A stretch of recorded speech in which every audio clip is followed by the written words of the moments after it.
मेरी नई नई शादी के बाद मेरा पहला कदम अपने ससुराल में पड़ा। चारों ओर घूम थी। ससुराल में सभी नाते रिश्तेदार मुझे देखने और आशीर्वाद देने के लिए उपस्थित थे। मैं बहुत खुश थी, मुझे बहुत अच्छा लग रहा था। मुंह दिखाई आदि हो जाने के बाद रात में सुहागरात पर मेरे पति ने मुझे एक अंगूठी गिफ्ट की जो बहुत सुंदर थी। मैं अंगूठी पाकर खुश हो गई हूँ। पति को धन्यवाद किया। रात में हम दोनों आपस में बातें करते हुए एक दूसरे को समझने का प्रयास करते रहे। उन्होंने अपने बारे में सब कुछ बताया और वादा भी किया कि मैं तुमसे कभी भी कुछ भी नहीं छुपाऊंगा। इस प्रकार हमारी पहली रात बातों ही बातों में गुजर गई। सुबह जब आंख खुली तो 8 बजे बज चुके थे। मैं हड़बड़ा कर उठी और सीधे बाथरूम में घुस गई। ससुराल में सभी उठ चुके थे, मेरे पति भी।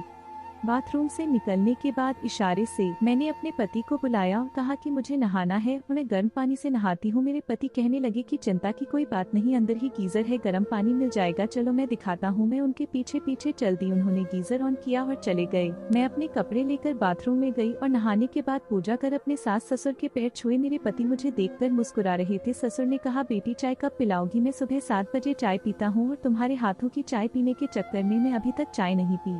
मैंने कहा, पापा जी बस 2 मिनट दीजिए, मैं अभी आपके लिए चाय लाती हूँ। मैंने चाय बनाकर सास और पति को दिया। ससुर पति तो खुश दिखाई दे रहे थे पर सास थोड़ी कड़क थी। सास कहने लगी, बहू हमें तुमसे कुछ कहना है। मैंने डरते हुए कहा, हाँ बताइए माँ जी। सास कहने लगी कि हमारे घर में कुछ नियम और कायदे हैं जो तुम्हें सीखना होगा। जो कुछ भी तुम्हारे मायके में चलता रहा है भी यहाँ नहीं चलेगा। यहाँ तुम्हें 6 बजे उठना होगा, नहा धोकर किचन में चाय नाश्ते का इंतजाम करना, फिर खाना आदि की व्यवस्था करना, ये तुम्हारा काम होगा। इसमें लापरवाही ना हो, यह ध्यान रखना होगा। कपड़े और बर्तन के लिए बाई आती है, उसकी चिंता तुम्हें नहीं करनी है। मेहमानों का ध्यान रखना, बड़े छोटों का सम्मान और इज्जत करना एक बहू की जिम्मेदारी होती है। खैर धीरे धीरे तुम सब सीख जाओगी, यह कहकर वे अंदर चली गई। इस तरह सब कुछ ठीक चलता रहा। 1 सप्ताह बाद हम पति और पत्नी बाहर घूमने चले गए। करीब 15 दिन बाद हम वापस लौट कर आए। सास मेरे पति को देखते ही बहुत खुश हो गई।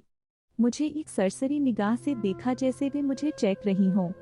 सास थोड़ी कड़क थी मगर अच्छी थी। माह बाद एक दिन मैंने अपने मायके जाने के लिए अपने पति से कहा तो उन्होंने कहा, माँ जी से पूछो। फिर एक दिन सासू माँ का मूड देखकर मैंने कहा, माँ जी, माँ और पापा जी की बहुत याद आ रही है, आप कहे तो कुछ दिनों के लिए मैं अपने मायके घूमाऊंगा। माँ ने तुरंत ही मना कर दिया और कहा कि बाद में जाना। तब मुझे समझ में आया कि यहाँ मायके जैसा नहीं चलेगा। मायके में जहाँ जाना होता था चले जाते थे, जो खाना होता था खा लेते थे, पर यहाँ पाबंदी है, बगैर पूछे कहीं जा नहीं सकते, बगैर पूछे कुछ खा नहीं सकते।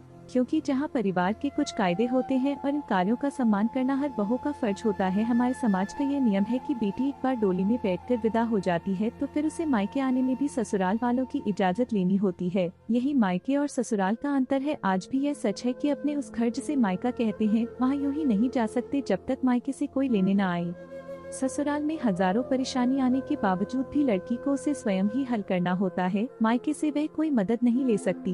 क्या यह स्त्री के लिए तपस्या से कम नहीं? आप इस बारे में अपनी राय दे सकते हैं।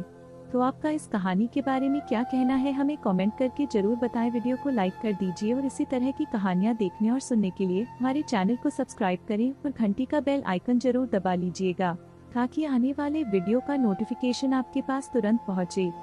धन्यवाद।